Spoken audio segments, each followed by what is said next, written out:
Galatia pasal 2, lihat mulai ayat yang pertama. Kemudian setelah lewat 14 tahun, aku pergi pula ke Yerusalem dengan Barnabas, dan Titus pun kubawa juga. Aku pergi berdasarkan suatu penyataan dari Tuhan yang berkata, kamu ke Yerusalem, Paulus ke Yerusalem. Ngapain saudara ke Yerusalem? Dia berkata, dan kepada mereka, yaitu para rasul yang lain, kubentangkan Injil yang kuberitakan di antara bangsa-bangsa bukan Yahudi, dalam percakapan tersendiri kepada mereka yang terpandang. Saudara lihat dulu, dia ngomong di depan jemaat Yerusalem atau percakapan tersendiri. Itu tanda respek, tanda hormat.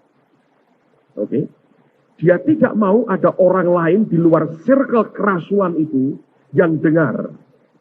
Sebab kalau dia ngomong, ada hal-hal, Anda harus tahu ya, dalam pemerintahan gereja, ada hal-hal yang hanya untuk para leader aja bicarakan.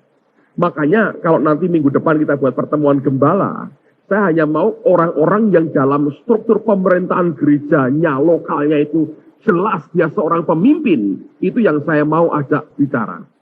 Sebab saudara sekalian, ini bukan membeda-bedakan. Ada hal-hal yang para leaders aja perlu bicarakan terbuka. Sebab kalau para leaders bicara, mereka bicara sebagai orang yang dalam pemerintahan itu equal, sejajar. Mereka bisa bicara apa adanya. Yang kalau itu didengar oleh jemaat biasa, atau Anda punya struktur di bawah sekali, itu akan menimbulkan hal-hal yang tidak bagus. Ada hal-hal yang jemaat ini tidak usah dengar. Karena nggak akan siap dengar gitu. Saya beri contoh lah paling gampang. Kalau saya lagi bicara dengan Raymond Mui misalnya. Ya.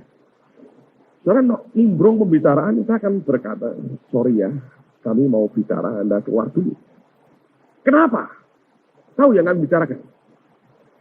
Kita ngomong kadang-kadang begini, ini ada hamba Tuhan. Saya ngomong gini, Raymond akan sering telepon kami, saya sering ngomong ya. Dan ngomong gini, kalau misalnya ini, datang hamba Tuhan dari Malaysia ke Indonesia, kan tanya dengan dia, Raymond, kamu berkati berapa dia? Ayo, ngomong duit untuk ngasih hamba Tuhan. Sehat nggak Anda semua dengar? Pengen nggak? Pengen. Pengen ngerti kan? Pengen ngerti. Semua yang gini-gini pengen ngerti kan? Tapi baik nggak Anda semua ngerti? Ada yang tidak siap akan jadi masalah di luar. Betul nggak? Oh siapa? Ya siapa menurut Anda? Ya, coba kalau misalnya kita ngomong angka jutaan, ada di antara saudara yang setiap kali mau makan aja bergumul. Saudara akan sakit hati. Padahal cara berpikir kita berbeda. Dan cara melihatnya berbeda. Terus terang kami baru diskusi dengan seorang gembala. Dia ngomong terus terang. Wah saya nggak setuju memberi terlalu banyak. Dan kami berkata, ya banyak dan sedikit relatif. Dia tinggal di mana? Kalau dia tinggal di Amerika, nggak ada makanan 5 sen di sana. Nggak ada. Dia hidup dengan standarnya sana. Memang rupiah kita lagi jeblok aja. Tapi, kenapa? Masa kita standar, Anda tinggal di Jakarta dengan di Semarang. Anda kan tahu perbedaannya kan? Harga makanan misalnya, yang suka makan-makan itu kan, hunting makanan, Anda tahu kan perbedaannya. Anda habiskan berapa di Jakarta? Di Semarang. Menurut saya cuma 30%-nya aja harga makanan. Beda kan? Anda tinggal di Jakarta. Jangan dong. Disesuaikan dong dengan hidupnya. Karena kan mereka tinggal di Semarang. Mereka tinggal di LA, mereka tinggal di New York, mereka tinggal di begitu. Loh salahnya kok tinggal di sana. Pindah dong ke sini. Nah, itu maunya sendiri. Saudara. Tapi pengertian-pengertian begitu tidak semua orang bisa ngerti. Paulus ngomong, ceritain di kalangan rasul-rasul. Yang orang lainnya, tunggu di luar tuh, kita mau bicara. Ada hal begitu sudah. Kalau Anda sakit hati, lu aku kok nggak diajak bicara, diskusi. Kita akan sama-sama tubuh Kristus, ditebus oleh darah Yesus. Oh ya, betul sama, tapi tidak sama. Ngerti tidak? Ada hal yang kita bisa bicara antar pemimpin. Di mana orang yang lebih di bawah, nggak bisa dengar. Ya nggak bisa dibawa masuk ke dalam. Nah kalau orang sombong, dia akan marah sekali gitu. Namanya mereka apa? Kita nggak boleh ngerti. Makin begitu, makin jangan pernah diajak orang gitu. Ya, akan create masalah kemudian hari. Karena ketidakdewasaannya. Anda bisa menangkap banyak hal, saudara, sebetulnya. Dalam kepemimpinan. Yang begitu. Kita akan inginnya ngerti semuanya. Betul, semua orang ingin tahu rahasia. Semua kita pengen ngerti. Anda tahu di Amerika, orang menyelidiki hidup orang dengan cara apa? Ngambilin sampah di rumah tangga mereka. Dari sampahnya ketahuan, oh anjingnya makanannya mereknya ini. Itu masukin majalah, saudara. Orang pengen ngerti dalam-dalamnya. Semua orang begitu. Yang dibilang jangan, malah iya. Orang selalu cari kesempatan untuk mengerti detail-detailnya lebih banyak. Tapi tidak semua orang berhak terima itu. Anda ngerti? Ini pemerintahan gereja. Kalau Anda buka semua, habis nih saudara. Karena tingkat kedewasaan orang berbeda. Cara pandang orang berbeda. Dan itu yang kita harus mengerti. Anda bisa nangkep. Misalnya ini. Masalah gaji pendeta misalnya. Bisa beberapa kalangan majelis menentukan. Tapi apakah semua jemaat diberitahu? Mereka yang susah berkata, pendeta itu enak, koran dibayar, ada kan? Yang koran dibayarin, telepon dibayarin, semua dibayarin, baca koran aja nggak mau bayar katanya. Kita suruh bayar, bisa ngamuk hal begitu. Anda kalau bisa nangkap ini, Anda akan ngerti kenapa perlu pemerintahan. Dan Paulus orang yang menghargai. Dia nggak dengan berkata, aku ceritakan semuanya kepada jemaat di Yerusalem. Nah, dalam kalangan yang terbatas. Sebab dia tahu batasannya. Mereka tahu jenjangnya secara pemerintahan. Kalian harus mengerti itu. Terusin. Galatia pasal yang kedua. Diberkatakan, dalam percakapan tersendiri kepada mereka yang terpandang. Terpandang artinya mereka yang punya otoritas. Supaya jangan dengan percuma aku berusaha atau telah berusaha. Nah ini gini pengertiannya. Kenapa dia perlu ngomong?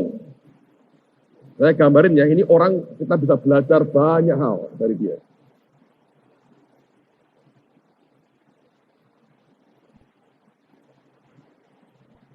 Anda harus mengerti bagaimanapun juga, cikal bakalnya kekristenan kan dimulai oleh Yesus,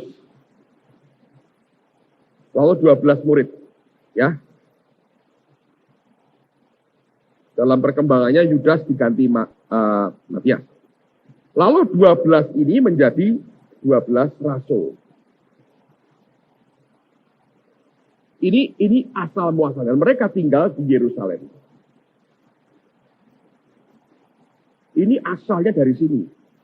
Kalau Anda nanti baca seterusnya, ya nanti kita akan baca, mereka dihargai sebagai orang-orang terkemuka sebetulnya. Karena mereka yang pionirnya. Mendadak ada orang lain yang dari kota yang sama, namanya Paulus. Secara historis, tidak ada kaitan dengan ini. Tapi ini yang langsung kemari. Nah, pertanyaannya sekarang, dia mau buat kelompok sendiri, atau dia mengakui ini? Kenyataannya, seperti kalau Anda lihat, dia mengakui. Karena itulah dengan pernyataan Tuhan, dia berkata apa? Kamu ke Yerusalem. Yang merintahkan siapa? Tuhan. Ngapain dia? Dia cerita kepada mereka. Tentu waktu itu nggak lengkap 12 menurut saya. Sebagian tersebar di beberapa tempat mereka bergerak. Tapi beberapa tinggal di Yerusalem. Dia datang. Dalam kalangan terbatas. Rasul dengan rasul. Yang equal, dia cerita. Dia beberkan semua. Aku ini, khotbahnya ini loh. Yang tak ajarin. Sebab, dia berkata apa? Supaya jangan dengan percuma aku kerja keras. Kenapa kok percuma? Kalau dia tidak menceritakan apa yang dia ajarkan. Kalau mereka berkata, Paulus bukan bagian kita. Percuma. Hancur gereja sejak pertama.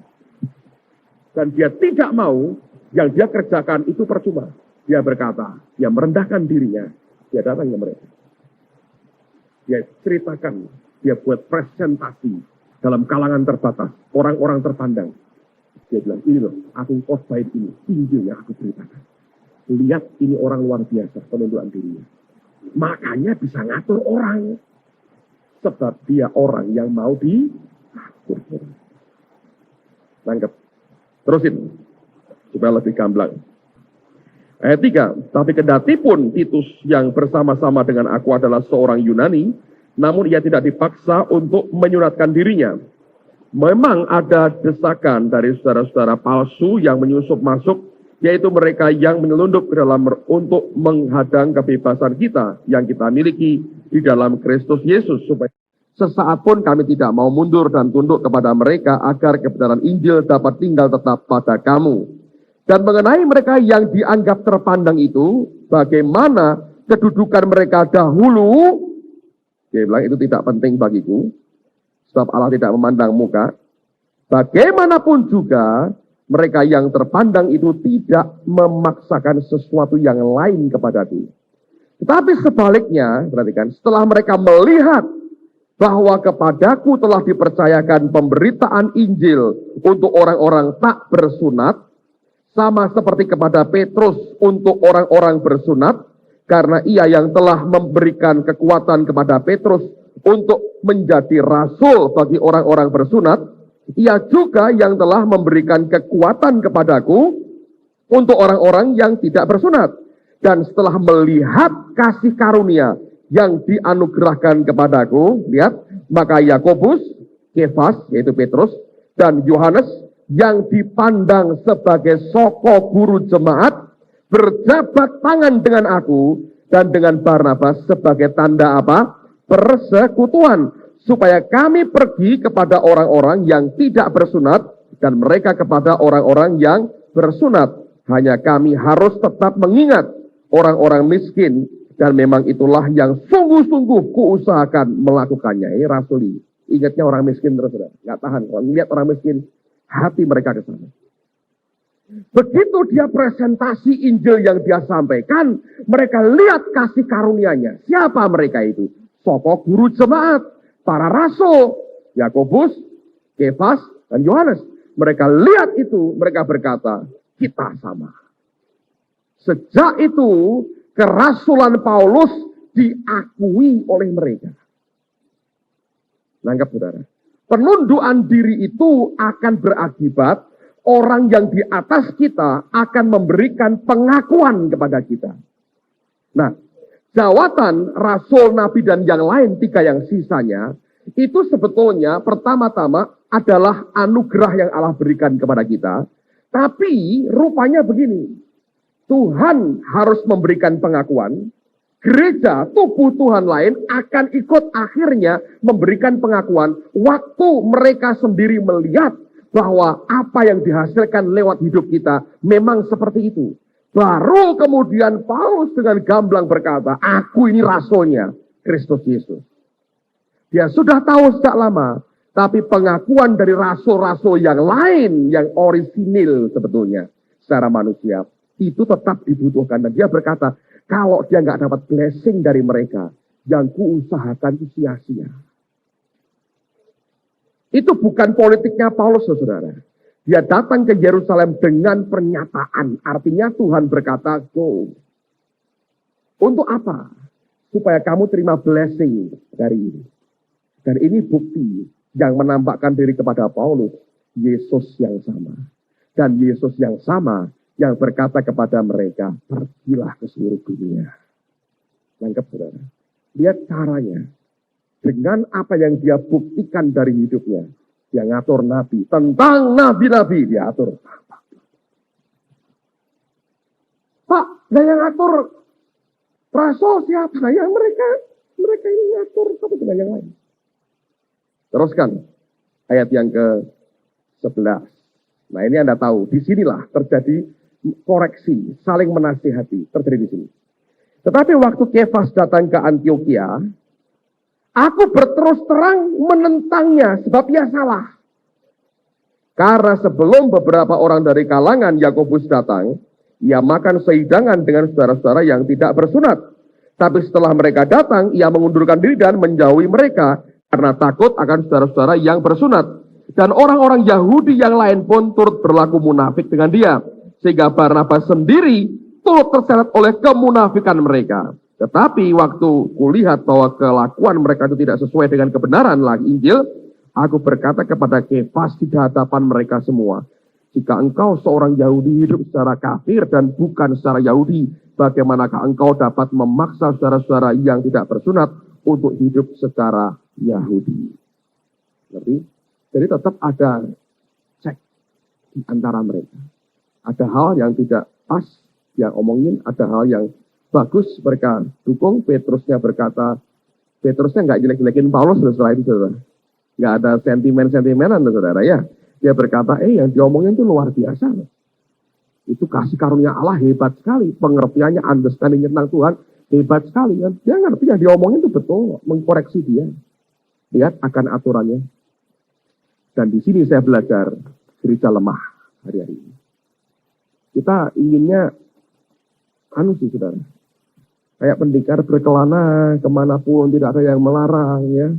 Mau bangun jam 10 boleh, mau apa boleh, mau semaunya kalau bisa. Semaunya kalau bisa. Dan hatinya gini seringkali yang saya lihat ya. Yang dicari itu bukan bagaimana aku bisa memberikan penundukan diriku dengan baik. Tapi yang dicari begini, oke, aturannya apa? Kelemahan aturannya ini, lubang-lubangnya di mana ya supaya bisa lolos dari aturan ini. Itu yang dicari. Sebetulnya mau berontak, tapi sungkan, jadi cari lubang, cari peluang. Nah hati begitu saudara, percayalah. Tuhan kan ngerti, masa bisa dibodohin sih Tuhan? Yang nentukan kelak kita dipakai itu bukan orang lain sebetulnya, tapi promosi datangnya dari mana? Dari Tuhan sendiri, dari apa? Jadi Tuhan tuh ngerti kok hatimu kayak apa, ngerti. Ada yang berkata, Pak, tapi gembala saya ini brengsek. Oh ya? Anak buahnya juga brengsek dong mestinya ya kira-kira. Enggak, tapi saya ini rohani. Gembala saya kalah kok sebenarnya. Soal kerohanian dia ngalah. Ada yang gitu? Walaupun tidak terucap, tapi dalam hati kadang-kadang merasa, apalagi ini sudah dinubuati sama N, gua jadi nabiah besar akhir zaman. Sampai ke Alaska nih gua nih pelayanannya misalnya. Nah, gembalaku Jakarta aja gak lengkap kelilingnya. Namanya gitu. Tinggal di Jakarta tapi gak lengkap Jakarta. Cawangnya gak tahu gembala saya. Tinggal di kampung sih. Wah gitu macam-macam. Wah ngomongnya gitu. Sekarang saya mau tanya saudara. Saya tahu Samuel. Nabi Samuel. Luar biasa kan? Dia nabi, dia hakim yang mengurapi berapa raja? 2. Saul dan Daud. Alkitab berkata apa? Dia hidup dalam asuhan siapa? Imam Eli itu brengsek ya benar. Anak-anaknya, Hofni Pinehas, lihat kelakuannya. Tapi Samuel yang dengar suara Allah, tidak langsung berkata, sejak hari itu Samuel kecil membusungkan dadanya. Dia usir Imam Eli dan dia perintahkan pancung kepalanya Hofni Pinehas. Pernahkah Anda baca bahwa Samuel ini mencoba untuk berkuasa? Orang tahu ada firman Allah. Coba buka 1 Samuel. Supaya ngerti, saudara. Sebetulnya Anda dipakai Tuhan tuh nggak usah promosi, orang ngerti. Anda dipakai kok. Tenang aja, saudara.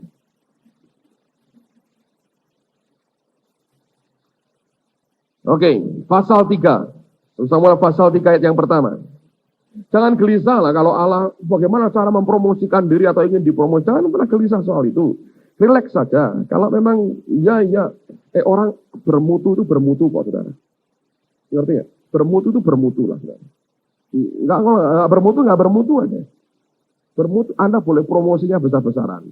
Kalau nggak bermutu orang sekali pakai nggak mau beli lagi. Yang berikutnya nggak laku saudara. Kalau punya quality, Anda punya kualitas. Tidak usah Anda teriak-teriakan, itu kelihatan. Kualitas itu menampakkan dirinya sendiri. tanpa teriak-teriak. Dia akan muncul karena dia politik. Oke? Lihat pasal 3. Samuel yang muda itu menjadi pelayan Tuhan di bawah pengawasan Eli. Pada masa itu firman Tuhan jarang, penglihatan-penglihatan pun apa? Tidak sering. Yang ngawasi Eli. Terus ayat berikutnya dia dapat pernyataan Tuhan luar biasa. Terus apa yang terjadi? Ayat 19. Dan Samuel makin besar dan Tuhan apa? Menyertai dia. Dan tidak ada satupun dari firman-Nya itu yang dibiarkannya gugur. Maka tahulah seluruh apa?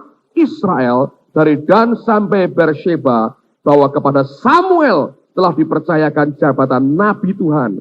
Dan Tuhan selanjutnya menampakkan diri di Silo sebab ia menyatakan diri di Silo kepada Samuel dengan perantaraan firman-Nya. Jadi yang teriak-teriak Samuel atau Israel ngerti sendiri.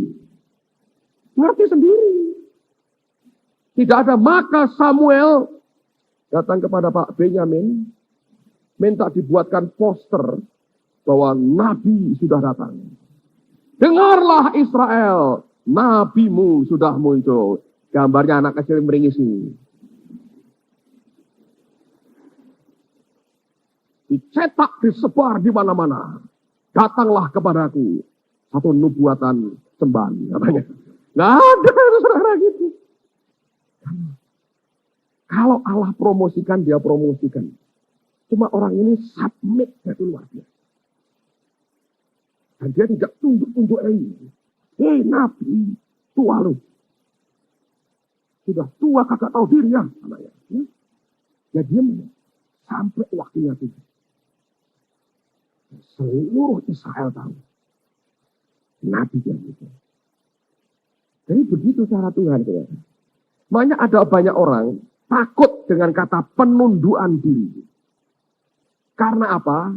Takut nanti aku nggak dipakai, nggak muncul. Aku tenggelam dalam kebesaran orang lain. Aku tersembunyi di bawah. Dengar baik-baik. Kalau Allah pakai engkau, Allah pakai engkau. Amen. Itu yang Tuhan. Alkitab berkata kota yang di atas bukit tidak akan tersembunyi. Kan? Betul kan? Itu muncul sendiri. Makin gelap makin kelihatan. Kenapa? Kota itu kan ada lampunya. Makin gelap lampunya makin kuat. Nggak akan tersembunyi. Gak. Dan di sini saya beritahu dibutuhkan kerendahan hati. Saya belajar, saudara. Saya belajar begini ya. Anda ngerti School of Action. Saya sudah bicara sebetulnya dengan Bapak Adi Sutanto. Nanti dia termasuk orang yang bimbing saya sejak awal dalam pelayanan. Dia bahkan pendiri dari CKI, foundernya CKI, Yayasan Sangakala, dia pendirinya. Orangnya kalem sekali, dia doktornya dari Fuller, dan dia orang tenang, rendah hati, dan hampir tidak pernah mau kalau saya suruh khotbah di gereja. Dia selalu berkata, saya kalau jumlahnya di depan saya lebih dari 100 sudah nervous saya. Gitu. Jadi nggak suka khotbah gede-gede, nggak suka. Tapi hobinya merintis gereja. Dia orang yang paling beriman dalam urusan merintis gereja. Kalau Anda punya orang, Pak, saya ada jemaat 7 orang. Wah, dia semangat. Bagus itu. Wah, itu awal yang hebat sekali. 7 sudah hebat buat dia. Banyak orang kan takut dengan 7 orang. Buat dia itu nanti kalau Anda ketemu, tanya dengan dia banyak. Dia akan merintis banyak hal. Dan dia seorang visioner. Dan dia kerjakan banyak. Di LA aja kami sudah ada, mungkin ada 7 gereja GKI. Dan sekarang di Sydney ada 1. Dan di Vancouver ada 2. Dia merintis begitu ya. Jadi dia merintis banyak hal.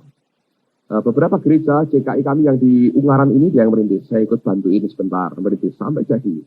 Yang di Semarang ada 1 lagi. Yang ayahnya Repkah ini merintis. Dia dulu yang mulai.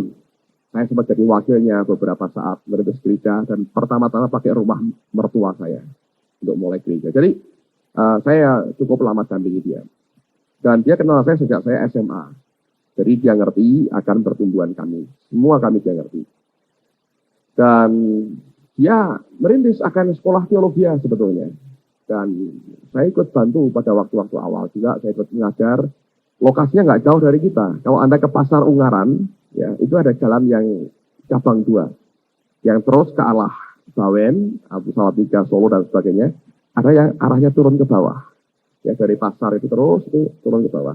Kalau Anda turun ke gereja GKI itu, gereja GKI Maranatha. Disitulah lokasinya sekolah teologi milik sinode kami. Jadi sinode GKI itu sudah punya sekolah teologi sendiri. Sudah ya, cukup lama mereka buat itu. Nah, ketika saya mulai ngerti, nanti pada bagian berikutnya saya akan tunjukkan kepada Anda. Karena sekolah ini juga dimulai dengan beberapa orang memberikan nubuatan, saudara. Bahwa saya harus buat sekolah training semacam ini. Ketika sekitar tahun lalu ya, kita mulai sudah makin terasa, oh saatnya sudah makin dekat. Sudah makin dekat ini. Kebutuhan akan ini sudah makin ada dan saatnya sudah kelihatannya makin dekat. Hal yang pertama saya buat adalah saya ngomong dengan dia secara pribadi. Sebab dia founder kami dan dia jadi ketua sinode sekarang ini. Lalu saya bicara dengan dia secara pribadi. Saya ngomong dengan dia begini, Mbak, rasanya sudah makin dekat bahwa kita akan mulai satu training sekolah untuk menyiapkan para penuai dan orang hamba-hamba Tuhan. Dia kaget. Karena pada waktu itu saya bicara, di depan saya ada seorang pendeta, namanya Harold Gingrich. Jadi Anda akan lihat rohnya sweet sekali. Dia termasuk salah satu pastor favorit buat saya. Kalau Anda ketemu orang ini, aduh, Anda akan tahu rohnya itu manis sekali. Namanya Harold Gingrich, orang dari Indiana di Amerika. Gereja kecil di Amerika, kecil gerejanya. Tapi ini orangnya, suami istri kalau datang, Anda akan senang sekali. Dia kalau di gereja nyanyi itu dia pasang tape, dia nyanyi berdua. Sudah tua, tapi Anda akan lihat ini gembala benar, gembala susah kayak dia kalau nggak ada anugerah Tuhan betul. Jadi ketika saya ngomong dengan pendeta Harold, di depannya Pak Adi juga saya ngomong, wah dia antusias sekali. Terus saya langsung berkata pada pendeta Harold, kamu bisa nggak bantu aku ngajar? Wah aku seneng sekali. Dan kalau dia ke Indonesia, dia nggak pernah minta ongkos apa-apa, jemaatnya yang kumpulin duit gitu, saudara. Supaya si pendeta ini bisa pergi ke Indonesia. Mereka buat barbecue night, gitu ya. Mereka masak barbecue, dijual ke community, ke orang-orang sekitar gereja, kumpulin, nanti itu mereka kumpulkan duitnya untuk beli tiket pendetanya bisa ke Indonesia. Jadi ada, dan saya hargailah orang-orang begitu ya. Gerejanya kecil, jadi mereka nggak pernah bebankan itu ke kami, jadi mereka yang gereja itu rombongan rame-rame itu mereka cari duit, ya, car wash, gitu, bersihin mobil, tapi dapat ongkos toh berapa dolar, kemudian kumpulin. Jadi mereka berbulan-bulan mengumpulkan uang, supaya gembalanya bisa ke Indonesia. Jadi kalau ngatur dengan dia jauh-jauh hari, bukan karena padat pelayanannya, saudara. Tapi supaya memberikan kesempatan jemaatnya ngumpulin duit bagi dia, gitu. Ngerti, saudara ya? Ini Harold Gingrich. Kenapa saya undang dia hadir? Anda akan khotbahnya bagus sekali, tapi dia seorang gembala pastor. Jadi ketika saya ngomong begitu, dia langsung antusias. Hatinya baik, dia berkata, Pak Adi keberatan. Terus terang. Itu tanya dia, kita apa? Dan kemudian dia ngomong ke Harold, kamu jangan dukung terus, langsung dukung dong. Kamu ngerti nggak apa akibatnya? Kan dia ngomong begitu, ngomong dengan saya terus terang.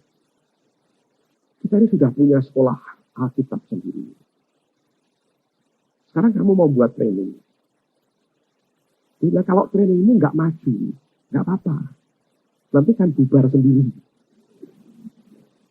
Tapi kalau berkembang, apa yang terjadi dengan sekolah Alkitab kita? Gitu orangnya. Orangnya kalem banget. Cool banget lah istilah kerennya sekarang. Jadi, apa yang akan terjadi? Saya berkata, ya yang terjadi ya saling melengkapi. Dia bilang tidak.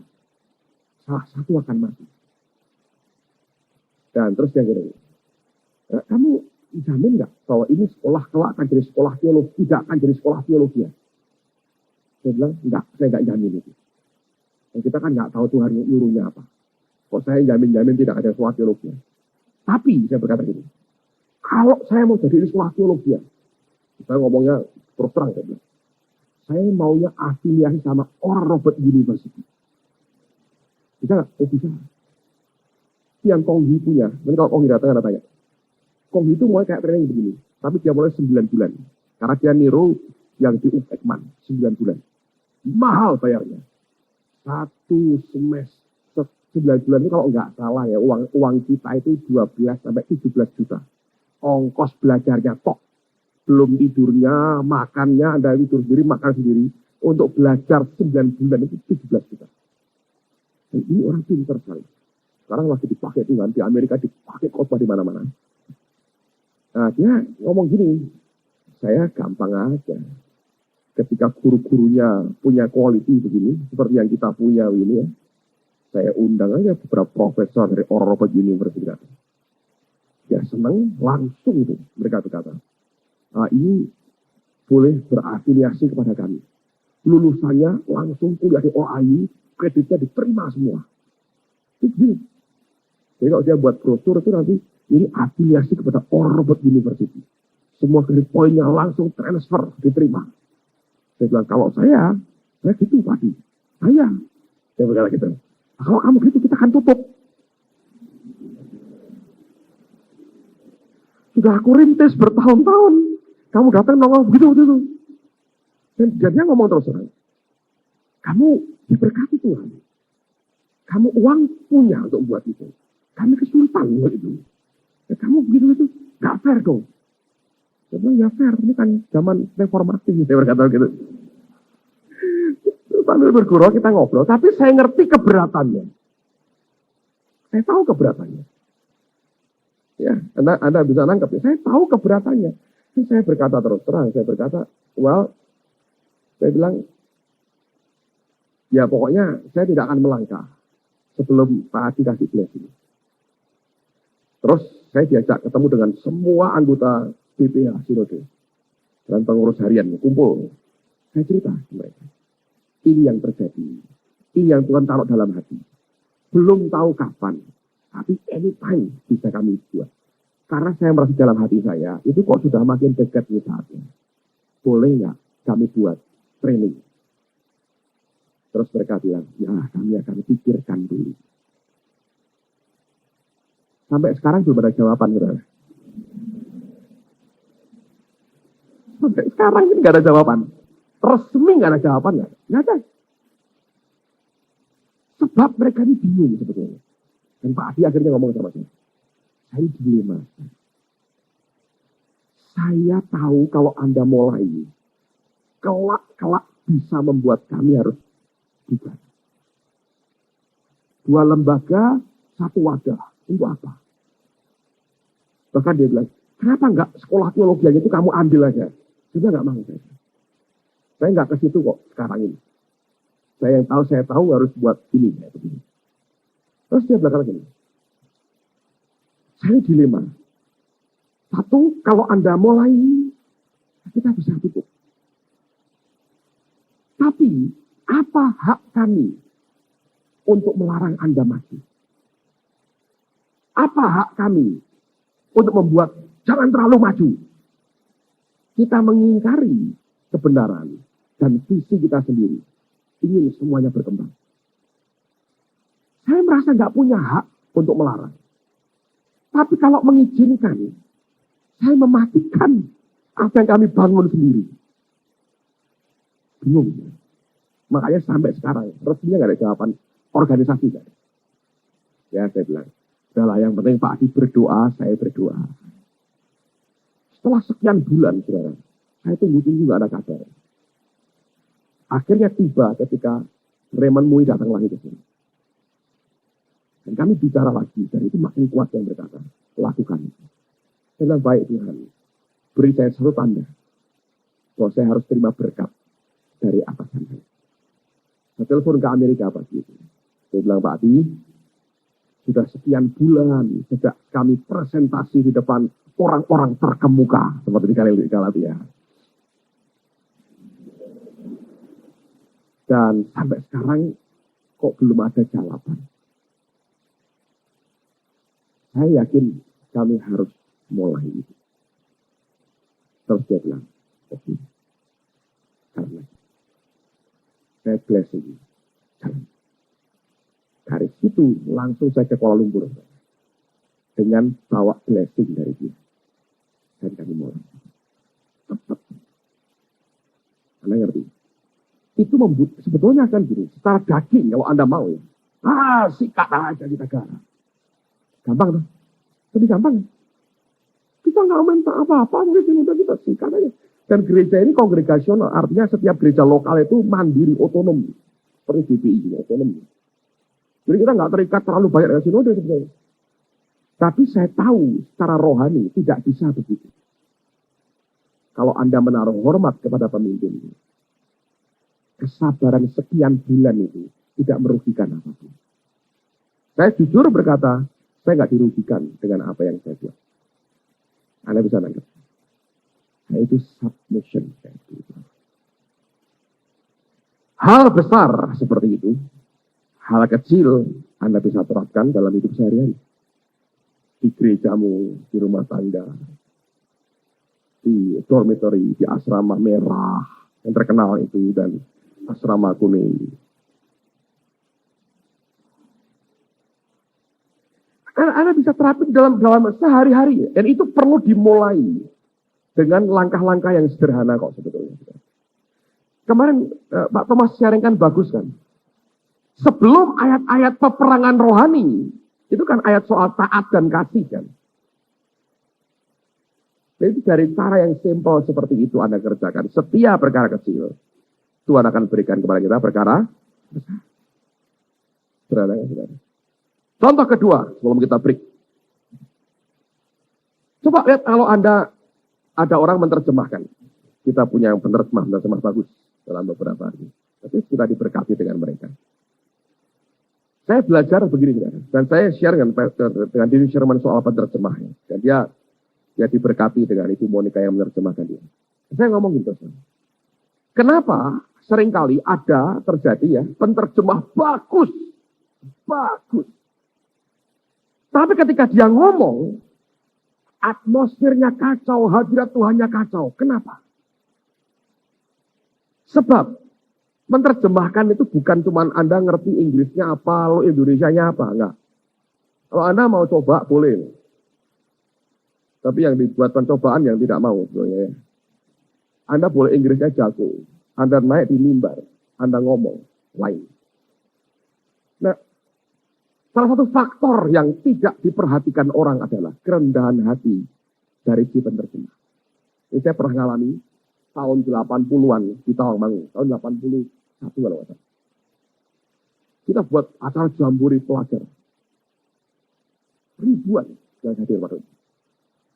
Ada hamba Tuhan dari Australia yang khotbah. Yang nerjemahin salah seorang pendeta besar Indonesia. Dan terus terang, yang dikhotbahkan sederhana sekali. Basic. Ini si penerjemahnya. Oh, dia mulai ngomong. Dia mulai begini. Dia ngomong. Dia ngomongin ini, dia ngomongin. Tapi kita ngerti ini orang ogah-ogahan. Sampai kalian-kalian. Dia ngomong ini. Ngomong ini. Nah. Dia kalau terjemahin bagus. Khotbahnya bagus, terjemahan bagus. Rapi itu. Tapi session hari itu. Karuan. Saya turun. Kita kata. Itu gitu ya. Kalau keduanya, gue bisa lebih bagus. Terus yang nanti sore dia khotbah lagi ya. Iya, saya bilang. Kamu aja, kamu aja. Suruh saya. Saya bilang, oke. Sorenya saya naik. Nah, saya kan baru mau kuliah waktu itu, saudara. Ini orang sudah pendeta, umurnya udah. Jadi saya dengan gampang saya berkata, oh kamu lebih senior dari saya. Saya kan orang baru masuk kuliah, nih rambutnya masih cepak begini ya, masih pelonco, saudara. Jadi saya terjemahin lah. Ketika saya harus merendahkan hati saya pasti karena dia lebih senior dari saya, umurnya lebih banyak. Dan kan bisa ngalir begitu luar biasa. Orang berkata, heran ya, pagi-pagi begitu berat, sore begitu bagus. Terus si pendeta yang terjemahin pagi dia ngomong sama saya gini, wah kamu rohnya sama ya kayak dia ya, kayak gitu. Saya ketawa ya. Sebab dia sebetulnya mengakui, sore lebih bagus. Waktu saya berdoa, Tuhan ngomong begini, kamu tahu kenapa begitu? Sebab hamba itu sombong. Dia anggap lebih tinggi dari yang lain. Kesombongannya membuat tersendatnya aliran Tuhan sebetulnya. Tapi kamu karena kamu merasa lebih muda, kamu kalah senior. Kamu dengan sukarela merendahkan hatimu, kamu serve dia, kamu layani dia. Sehingga apapun yang aku alirkan lewat dia, kamu tidak hambat apapun dengan kesombongan. Tangkap saudara, itu. Saya berdoa supaya ini memberikan understanding, pengertian kepada kita. Sebab kalau ini kita bisa tangkap, kita akan bergerak hebat sekali. Anda boleh punya ribuan tukang, tetap Anda butuh mandor-mandor. Tukang sehebat apapun, dia perlu Pak Mandor. Ya. Anda ngerti? Perlu komandan. Dan di situ orang harus belajar. Sebab kalau yang begini Anda tidak ngerti. Saya jamin ya, saya masukin Anda satu grup 5-6 orang ke Kamboja. Pulang berantem kepahitan semua. Yang belajar submit saja, diajak submit tunduk. Masuk Kamboja berantem. Itu roh adu dombanya kuat, roh pengkhianatannya kuat, roh tidak percayanya kuat, roh bohongnya kuat. Orang dengan hati submit dalam satu grup, satu dengan yang lain. Berani. Masuk Kamboja berani. Saya ketemu misionari hebat-hebat. Saya pernah jumpai sebelumnya. Begitu baik. Sampai sana ketemu orang curiga yang luar biasa. Ya. Kalau Anda tidak belajar ini di sini, Anda dibawa masuk ke negara seperti itu. Saya percaya ya, Anda masuk Kosovo aja. Sama dengan dia. Di mana pembantaian terjadi, roh kayak begini masuk. Percideraan, adu dombanya luar biasa. Dengan orang-orang yang belajar submit dengan bagus saja, goncang. Anda tidak belajar penundukan diri seperti ini, tidak akan tahan. Satu hari rontok, Pak. Rontok. Kepahitan luar biasa. Nah, 2 tahun lalu ketika saya di Pretoria, di Afrika Selatan, saya ikut konferensinya 82,000 Movement. Salah satu pembunuh misionari yang terbesar, masuk 5 besar kalau nggak salah, adalah berantem dengan sesama misionari. Ribut di antara mereka. Ribut di antara pendekar-pendekar, saudara. Adu ilmu. Itu termasuk salah satu yang membunuh misionari. Rontokin misionari. Pada pulang, baik. Bukan karena ditolak oleh jemaat. Bukan. Ribut dengan teman sekerja. Salah satu pembunuh misionari terbesar. Gitu. Dan rupanya, saudara harus mengerti begini. Kenapa para misionari berat untuk penundukan diri? Orang jadi misionari, saudara. Itu secara naturalnya, dia punya jiwa adventure. Ya, berkelana, itu ada jiwa adventure-nya. Kalau Anda ini pria di rumah, gitu ya, yang berkebun kalau minggu sore, menyirami bunga-bunga, ya, ada tipikal pria begitu. Ya, jadi misionari bisa, tapi kebanyakan enggak. Tapi semua misionari dia senang adventure, dia senang lihat hal baru, dia senang apa. Nah, orang begitu kan susah tunduk. Sudah. Kemana angin berembus, aku bergerak. Itu susah. Kan?